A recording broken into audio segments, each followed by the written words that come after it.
Yo, yo, yo, guys, what is up? Welcome back to another episode of Marijuana SA Weekly. This is episode 120. I can't believe we've made it this far, and today we've got some really interesting insights for you, specifically answering the question on how to use a Bokashi mix for growing cannabis. And we've got an expert, Mike from Kaya Farms, who's going to be coming in to give us a little bit of the info. And of course, always our master grower, Dean. How's it going? Yo, Andy, what's up? Welcome everyone to another episode. Really looking forward to talking about some of the Kaya farms, specifically the Kaya Kashi or Bokashi in this episode. Affordable organic products, and utilizing those kinds of products is something I've become highly passionate about. And I really can't wait to learn more from Mike, who's also incredibly knowledgeable in this space. Yeah, and while you guys are watching, of course, just make sure to like and subscribe. And then we also have a link below to check out the product. It is something that we sell in the grow shop. So you guys should be able to check that out. It actually takes you straight to Takelot, and you can get it there. So cool. Without further ado, let's get Mike in. Hey Mike, how's it going? Welcome to episode 120, and thank you so much for joining us and giving us a little bit of a lowdown on your Kaya Kashi, which is the Bokashi mix.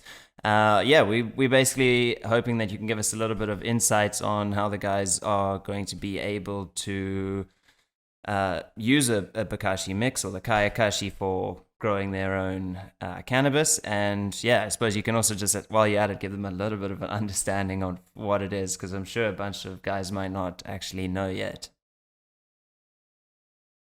Yeah, sweet. How's it, guys? Thanks for having me. Glad to be here. So let's talk Bokashi.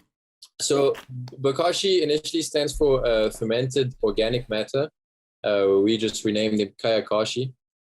And basically, what it is, it's an inoculated carbon source, and it's inoculated with specific microbes that will go dormant when it's dried. And as soon as you add it to your soil and rehydrate it, the microbe will start working and breaking down nutrients, etc. And that's often can be seen by a mycelium kind of growth, like a white fuzz that grows on the Bokashi. So that's pretty much basically what it is. So how to make it, or how we make it, is we use a wheat bran as one of the carbon source, and we also go and get spent beer grain from a brewery. So instead of using input, we're upcycling actually waste product, which is one great way of Bokashi, as you actually want to use waste product. Usually it's better. And we ferment all of that with our synergistic microbe consortium. And in addition, we add a whole bunch of amendments like gypsum, rock phosphate, various ferments, etc., to just add more nutrient, more bioactive compound in the Bokashi, make it more potent. I just want to to hold you there for a second. I'm just going to bring up quickly just a screen share for a second, just so the guys get an idea of sort of the what the product actually is. And then inside, it's like, I don't have a picture of the product inside, but it's sort of like a grainy texture, just to give the guys a little bit of context. Almost like oat. Yeah, it's such an interesting smell as well. To me, it nearly smells a little bit like fermented honey in a sense. It was in a cupboard close to my desk for a while, and I actually really do. It's a very interesting smell and texture from the product. Yeah, it's all made up of absolutely all those extra amendments, and I suppose it's mainly the spent it's barley from the brewery. Yeah. Yes, right. The spent barley, so which is very high in enzyme and all sorts of good things. And we also add the malted barley after the fermenting process to just even add extra enzymes and good things. And basically the great thing about Bokashi is it can be made with pretty much any high carbon input. So for example, if you're a grower and you have a lot of excess plant matter, you can, like stems and leaves, you could dry them and use that as your carbon source to recuperate and upcycle your waste. So you have a closed cycle in your garden. And it's really pretty simple. You just need molasses, water, and the microbes, and put it in a bucket that is airtight, essentially. It's as simple as that, and dry it once it's been fermented. And so, yeah, it's a really simple input to make at home. Obviously, we experimenting a lot. We're testing it. We're sending it to the lab. We're adjusting our ratio to try and create a much more balanced and nutritional input.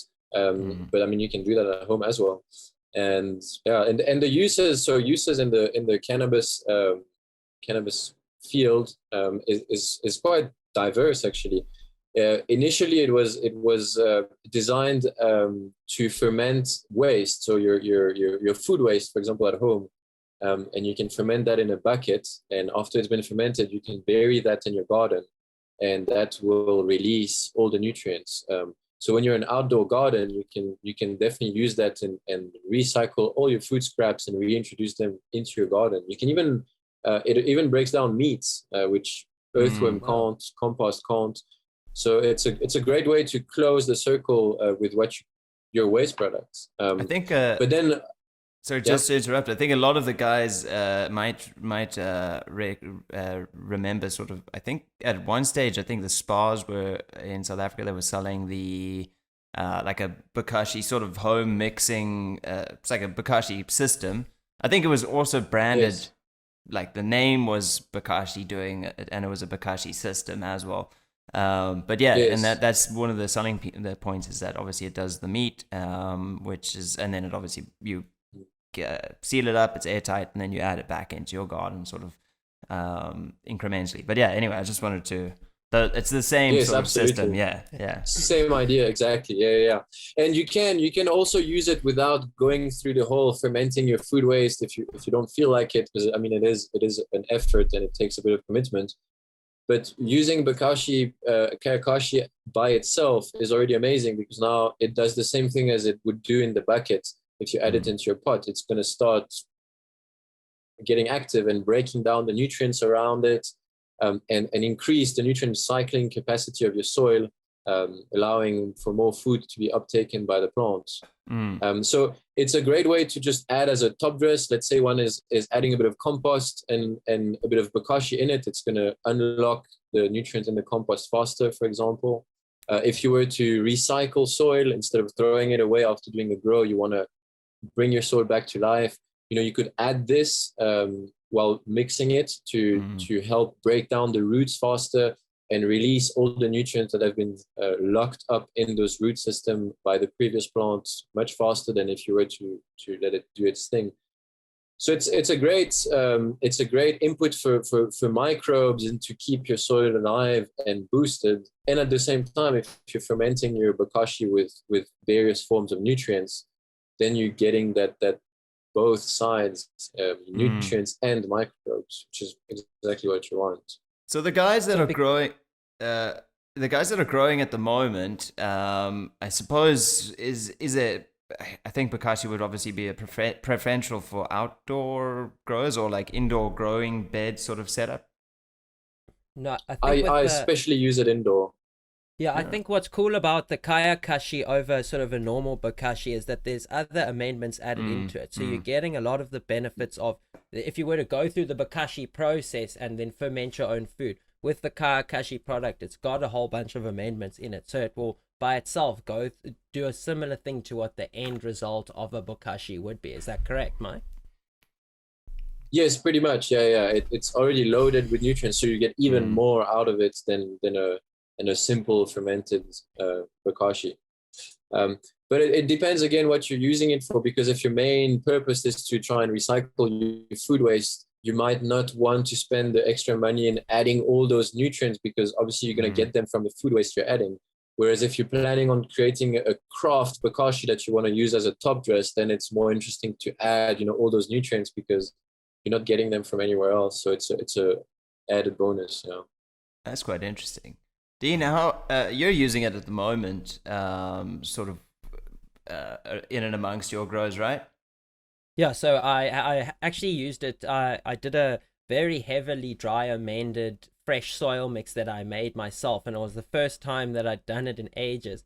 And I wasn't really sure if I was gonna have good results fast enough because I was growing from clone. So what I did is I actually utilized the Kayakashi alongside all the dry amendments to try and sort of increase the speed at which they'd break down into me taking the clones and putting them into a brand new soil which I just mixed. Obviously, for the sake of making a video, you know, I wanted to showcase the whole process of making the soil and then going through the grow. But for the sake of trying to maximize the growth from the plants, I was worried that by doing everything so close together, it wasn't going to work. And I mean, the soil, it gave me no problems at all. I have used very little nutrient on it, and it's so far been a very good and easy grow. And it was straight off the bat. You know, I didn't really, everything started to grow at an accelerated rate. So besides that, I've also used it a little bit in sort of compost activation and in trying to sort of break down some foodstuffs. And in all of it, I've seen a lot of microbial activity. And I also poured a bag sort of just outside onto my bed at the back, and I actually managed to get like a massive kind of fungi mat that grew on the bed under the plant. So, you know, for very limited use, it's a very interesting product because a lot happens with it, and it's very cool to see, you know, all of it taking place. Because it's essentially it's inoculated, and that's gonna then spread into it. Is it like a specific type of inoculation? In what sense do you mean? So it's like it's a specific type of fungus that it's that sort of yeah. So the dominant species that you'll find in the Bokashi brand, the Kayakashi, are lactic acid bacteria, yeast, and purple phototrophic bacteria. So bacteria that have the ability to use light. So everybody knows lactic acid bacteria, I think, through KNF labs and its benefits against plant pathogen and improving growth and vitality, etc. So that's the three main family that you'll find in them, and again, like lactic acid bacteria, they all have very interesting properties against pathogen and nutrient cycling, etc. And like Dean was saying, when you inoculate a young plant with it, it will help a lot against some early diseases like damping off. Everybody has had one plant that grows and then the stem goes a bit moldy and then falls over and the plant dies. So we're growing in extremely nutrient dense soil, and because of the amount of nutrient, obviously it's a free for all for everyone. And obviously then pathogen can have a stronger hold. And very often what happens when people start growing is a young plant that doesn't have a strong immune system is having a hard time to fight against those early pathogens, which usually wouldn't have a problem against, but at the early stages it poses an issue. And then Bokashi, that's where it comes in handy, is that it helps outcompete all those potential pathogen, especially at the beginning. And then obviously it colonizes the roots, so now as your plant grows, it's going to spread those microbes through the soil, so you get amazing coverage like this. I've got one last question. How far? So I mean, okay, just something maybe I'm thinking now is obviously if you're starting off a grow and you're using say Freedom Farm or the Omega Mix from Jamie's Garden Shop, is that going to be? I mean you would probably not use a Bokashi with the Kayakashi because it's already loaded with amendments. This is probably more for once you've gone through the cycle and you want to sort of add to the soil, right? So the Bokashi is not as loaded with amendment as people may think. It's got a really good maintenance dose of nutrients in it. We didn't want to make it too heavy. We just wanted to create enough of a boost to keep the plants happy. So it's actually great to use throughout the grow, even on a fresh soil. It won't overload the soil because the nutrient density is minimum. Well, it's not minimum, but it's not big enough to hurt or create any major imbalances. It's more of a maintenance dosage, yes. So you'd utilize it sort of how often, sort of irregularly, kind of to account for things that you might not, sort of outlying issues, and just to help you sort of run through a grow more smooth. So how often would you use it? Say in a 3-month grow, how many times would you top dress with it? It really depends on many factors, but I wouldn't go the maximum application rate I would recommend is once every 1 to 2 weeks. I wouldn't go much more than that, but you can get away with it once a month. It really depends. Using it more than once a week, once every 2 weeks, you're wasting a little bit. But there's no real critical dosage or yeah. And that 1 kilo bag, just before we sign out, I mean, that 1 kilo bag, I suppose, on a 3 months grow, I mean, how many plants is that going to sort of cover, just as a broad sense? 1 kilo bag is just over 3 liters, and we recommend about a quarter cup per 10 liters. So a full cup being 250 mil, you'll get 40 liters out of a 250 mil. So out of a liter, you'll get 120 liters. And there's about 3.5 liters. So you can cover a good 400 to 500 liters of soil.